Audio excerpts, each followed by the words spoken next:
మేషరాశి వారికి ఏలినాటి శని మార్చి 2025లో మొదలైంది.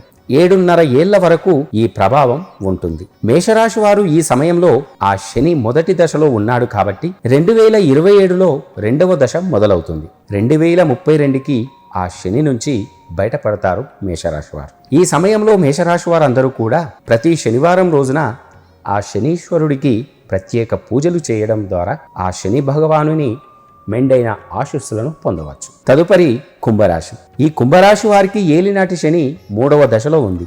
2027తో పూర్తవుతుంది. కుంభరాశికి అధిపతి శని కావడం వలన ఈ కుంభరాశి వారికి ఆ శనీశ్వరుడు ప్రత్యేక అనుగ్రహం ఎప్పుడూ కూడా కలిగి ఉంటారు. తదుపరి మీనరాశి వారికి 2వ దశ నడుస్తోంది. ఈ రాశివారు చాలా ఇబ్బందులు ఎదుర్కోవాల్సి ఉంటుంది. ఈ సమయంలో అనారోగ్య సమస్యలు, ఆర్థిక నష్టాలు, ప్రమాదాలు వంటివి చోటు చేసుకుంటాయి.